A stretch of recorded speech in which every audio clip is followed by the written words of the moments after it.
This week we are going to talk about. It's a great guide for Amazon affiliate promotions if you're into that, or you're looking for a way to monetize your website a little bit more. We're going to talk about marketing on LinkedIn, SEO competition analysis, some changes over at YouTube, and some Facebook PPC tips that you just might be helpful if you're running events or you have a brick and mortar store. You want to get those offline people into your online marketing.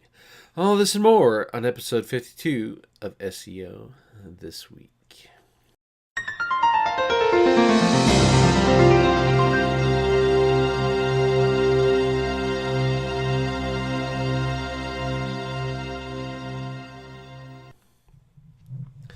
All right, so without further ado, let's go ahead and get started. I want to kick off with this Amazon guide. It's by Authority Hacker. It's at authorityhacker.com, and it's titled "The Ultimate Guide to Amazon Associates." I won't go into a lot of it because it is an epic piece of content.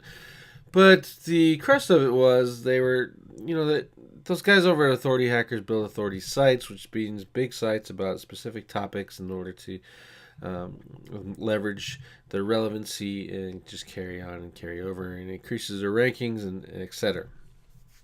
But they monetize a lot of their sites with the Amazon affiliates program. It's no secret they do a podcast and they talk about it and how they're leveraging it. And they were getting audited, and this kind of drove the purpose of this article that they created, which is it's a pretty big article. It's 6 parts, probably a few thousand key words, and a lot of information. So the first one is general information about it, about the affiliate program, and then how to to get your links, etc. The second part is how to promote Amazon. This is the different types of articles that you can write for product reviews, comparing products, that type of stuff. There's like 6 examples in here. I think you're going to enjoy those. And how to link. It's basically if you ever signed into an Amazon affiliate program account, you'll know that you can link with text links, you can have banners, a bunch of other stuff. But this is just kind of show you the right way to do it and kind of get around some of those tools. Part 4 is complying with the Amazon terms of service. Really, the big points I got out of here is don't use the images from Amazon. Like, you can't go into the product and download the image and then you just use it. You can use it if you are connected to the Amazon API, however, which is a little bit different. So I guess if you're building a WordPress site specifically, or you have a platform that creates these sites for you and they're connected to the Amazon site, then you're going to be okay. But for the most part, you want to just make sure that you're reading the terms of service agreement for the associates program. That said, it's really overwritten for an average guy like you and me. We're not going to actually get every bit and piece out of it because it's written in legalese. It just has to be. But if you go over and read the highlights and stay in compliance with that, I think you're going to be okay. Part 5 of this is tracking and optimizing your sales. Changing the position to ads, changing the products, that kind of stuff. And then the part 6 is tips and tricks. So again, I think you're going to enjoy this post. It's really good. I have had experience in Amazon affiliate products and sites. So I think this is on par with a lot of the courses that you can buy. Obviously, this is a little bit more condensed. And it's not going to walk you hand in hand into creating the site, etc. But it'll give you enough information to, if you are one of those DIY types that don't want a course and just want the highlights and kind of take it from there, then this would be a good option for you. Or get this and just find out if it's something that you want to use to leverage to monetize a site you already have. Maybe not performing as well as you think it should be because of the products that you're offering, etc. So check it out. I think you'll enjoy it. Also, one other thing I want to note is there's another article that is linked inside of here. It is inside of the first paragraph. Let me find it real quick.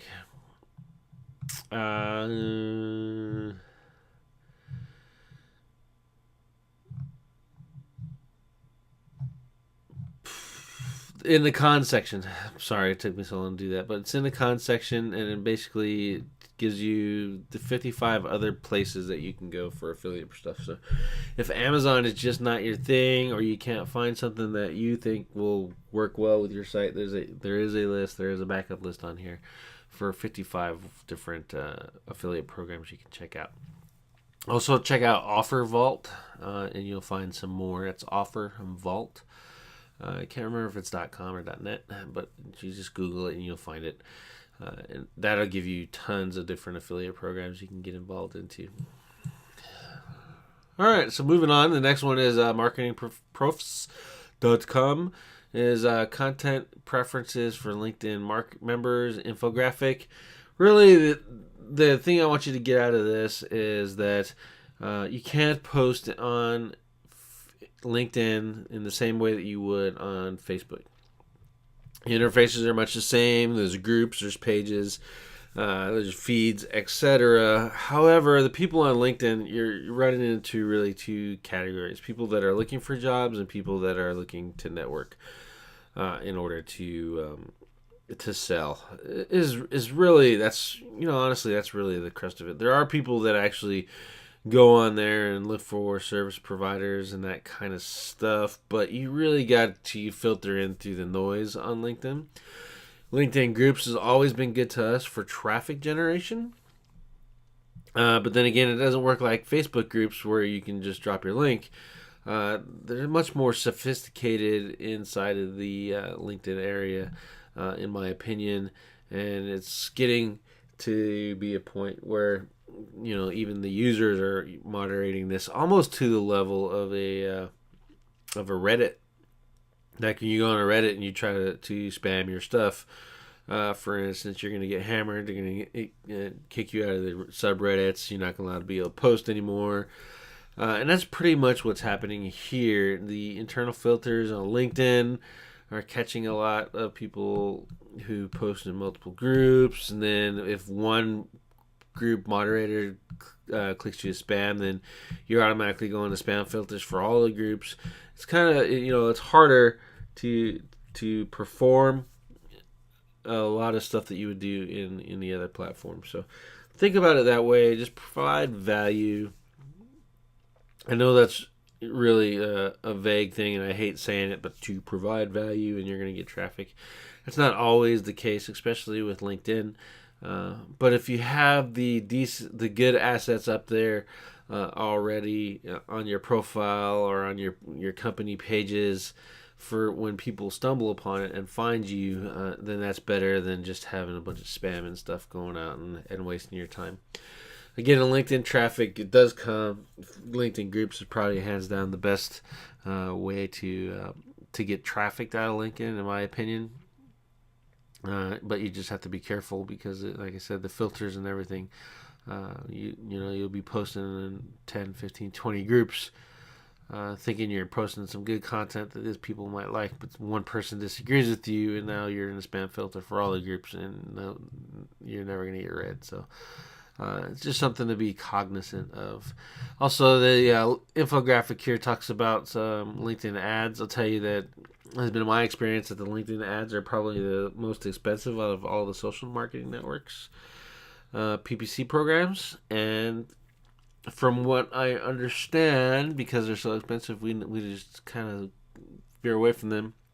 They're a lot harder to convert into signups for whatever you're offering. So consider the audience, and I would actually probably make that one of the last places that I've already leveraged Google AdWords and Facebook PPC, Twitter, and Pinterest. Man, let's go try LinkedIn. Let's see what happens. That's kind of where I put that one. Speaking of Facebook PPC, go to johnbloomer.com and his Facebook ads and how to create offline event custom audiences. So basically what this means is you're capturing, let's say you're capturing the emails or names of the people who come into your brick and mortar store, or you have like an opt-in kind of thing, or one of the beacon tools that allow them to sign in while you're at your store.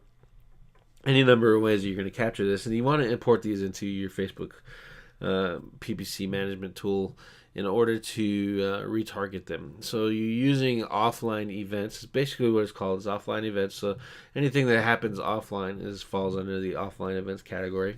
And if you're having like a concert at your club, or you're hosting you're hosting a booth at an event or whatever, that's an offline event. You collect this information, and then you can push it into the custom audience section over here at Facebook, and you can do it a couple ways. You can marry it up with your ads. So let's say you have an ad for your event.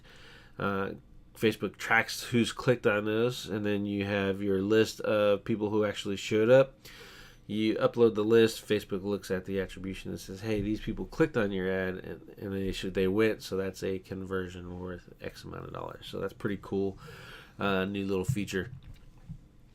Offline even audiences aren't necessarily new, and custom audiences are not necessarily new. But being able to push these together now I think that's pretty cool. I think you'll enjoy that, especially if you're into the Facebook PPC stuff. Raise your socials, how to effectively manage your online reputation. On what we like to do in getting into this article is, create social profiles, establish your review, monitor your brands, etc. That's kind of par for the course for online reputation management.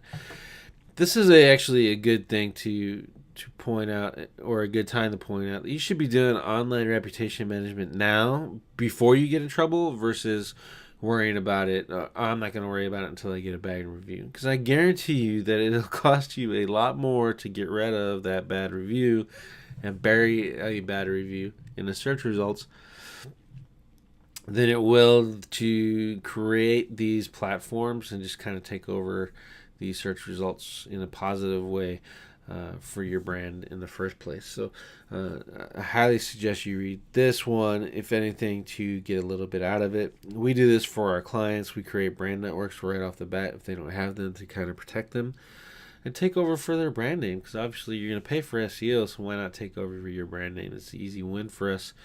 And an easy win for our clients. So check this out. Leverage that for yourself. If you don't know how, get in touch with us and we'll take care of it for you.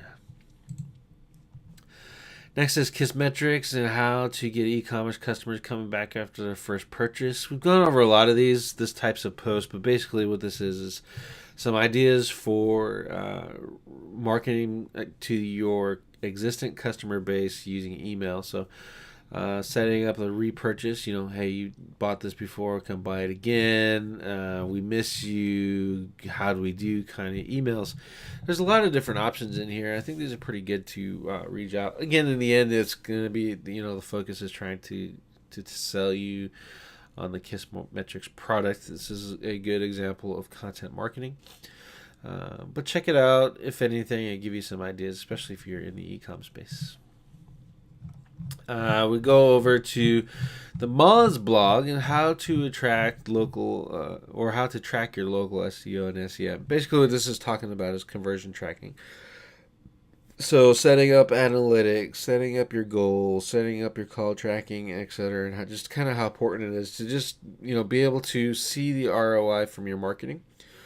A lot of us, even we're guilty of it sometimes. You just kind of throw analytics tracking on a website and you want to see the traffic. And depending on your relationship with your agency, or how much you want to get into the weeds, is where that ROI stuff comes from. So if you and your agency, you're the type of business, I want to control it, I want to be able to tell you what my results are, and your agency is cool with that, and typically they won't set up specific call tracking. But then there are some times where putting a call tracking number on your phone, on your listing, is going to mess something up. Putting call tracking numbers on your citations might mess something up. Or the goals, your goals, and the goals of your SEO agency are not in alignment, then that make it a little bit harder. But for the most part, you should be tracking at least something. If you're tracking the goals and contact forms and phone calls, you can all do that with Google Analytics, and actually pretty slick. And then that leaves the burden on you to actually say, all right, so you sent me 30 phone calls and 15 signups, but I didn't get any clients. What's wrong with you? Well, I think you need to kind of flip that around and go, what's wrong with me? Because obviously, if you are holding your agency accountable for the numbers of leads and then trying to hold them accountable for your broken sales process, then you have issues. But again, that's a conversation you have with yourself, your agency, and your business management systems. Search engine land is the next one. 7 on-site SEO problems that hold back e-commerce sites. We'll go into all 7 of these, but the number one was weak product descriptions. Cannot tell you how many times we've looked at e-commerce sites for clients and for our white labels where the product descriptions are just horrible. Going back into the Amazon affiliate stuff, you can actually, using their API, pull the product descriptions and essentially use that on your website. But the manual reviewers on Google have already kind of picked that out, and they'll tag your site as thin content just for doing that one thing alone. So you have to have unique, well-written product descriptions. It's a little bit harder to do that, especially when you're looking at tiny affiliate commissions selling tiny products. But in the end, I think it's worthwhile to you, especially if you want to keep the site around.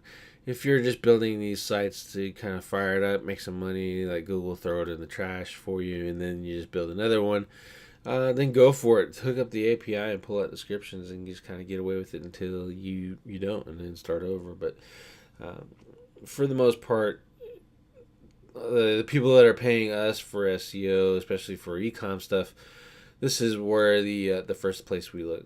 What are your product descriptions look like? How much work have you put into them? Are they 100 words? Are they a bunch of bullet sentences? Do they actually tell you anything? That kind of stuff. And then are they written for SEO? Because, obviously you want people buy your stuff. Search engines don't, but search engines actually lead you to the people. So you can't ignore one in lieu of the other. Especially for digital marketing purposes. Next is Search Engine Journal. Is YouTube changes rules regarding the videos with external links. Basically, what the rule is, if you have these end cards at the end of your videos, and then you used to be able to, anybody could set up a outbound link to a website and drive traffic to that website. Well, they're changing it so now they have to be in the paid partner program, just so that the manual reviewers can look at your stuff. And you have to have at least 10,000 views per channel. A couple things that I think this is going to do is it'll increase the views. So we're going to find a lot of junk channels with 10,000 views because of the fake views and the fake retention. But it will also force YouTube to kind of up their game, picking out these the fake views as well, looking at proxies and all that other stuff. And I think honestly, what's going to happen is it's going to hurt the view counts for a lot of legitimate channels. We're already seeing that now, where their filters are just so over tightened that legitimate channels are not getting credit for the real views. As a result of people who are trying to game with fake views. The views number is really gaming that is really about ranking higher so that you can actually get more exposure because there is so much videos traffic going on there. So it's one a problem. It's just like the search results now. And it's something that I'm sure that YouTube's going to fix eventually, hopefully, cross fingers. But what this does, in my opinion, is kind of all those local channels that are pushing out, what do they call it? You're fishing for ranking opportunities. I think this will hopefully limit their ability to monetize those, which will in turn limit their desire to want to do it more, and they'll make better videos. Sure, market all the way. I'm down for it. Market all you can in any way you can. However, when you're finding loopholes or things that just work, and then you turn them into spam opportunities, and you just ruin it for everybody. That kind of pisses me off. So I think this is a good opportunity to kind of just throttle that back for YouTube, and it's actually good for marketers who, I still use YouTube fishing, but we do it. We put 50 videos out. Oh, there's the ones that are ranked. Delete all of those, and then put a really good one.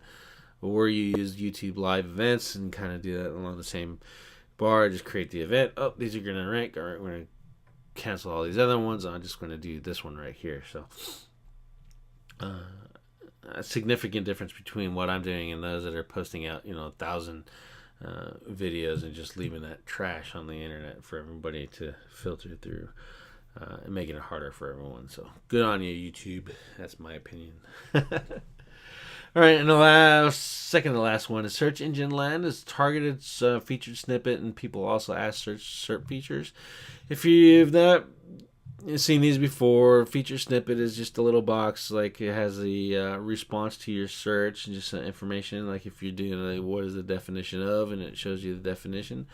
That's a featured snippet. And then the people also ask is if you scroll down a little bit more, you see these questions, and then you can kind of open those up and see more and more and more questions. And go as long as there's more questions that Google sees. So this is not the first time I've highlighted this on SEO This Week or talked about it and talked about ways to leverage this. I will say that these don't appear to be going away anytime soon. The authors surmise that search engines are designed to get you in a place to point you in the right direction for the information. So they show you a featured snippet. There's the right information. However, it just seems to me that this is just something. It's just another set of tools that Google is using to keep you on the search results and the opportunity for you to click ads. Not a bad thing. Everyone has to monetize their website in some one way or form, and that's what Google's doing.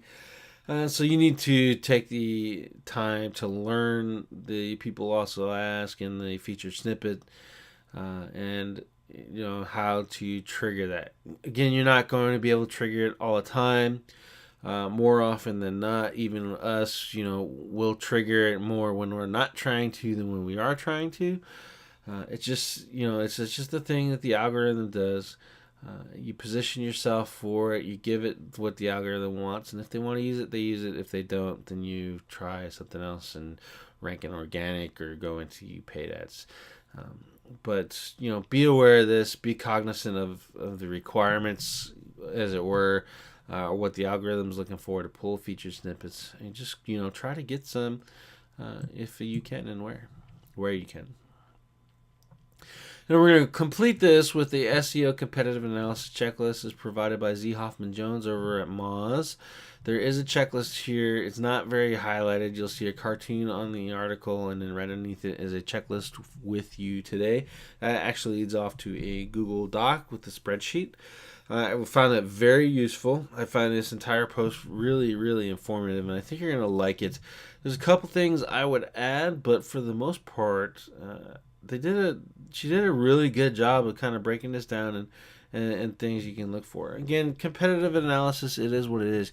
You can go on and do complete audits on each of your competitors and find the holes in what they're doing and then see if you can fill those in your site, or you can just kind of create some things that are the important things for your keyword set. I would go that route versus trying to redo this entire thing from scratch. But in the end, I think you're going to enjoy this post. It'll give you a lot of information and be very helpful for you in looking at your competition in the search results. All right, that's it. Episode 52 of SEO This Week is in the books. So thank you very much for listening. Again, if you have any articles that you like to highlight, go to the SEO This Week page on Digitaleer.com and submit your articles. And I hope you have a great week.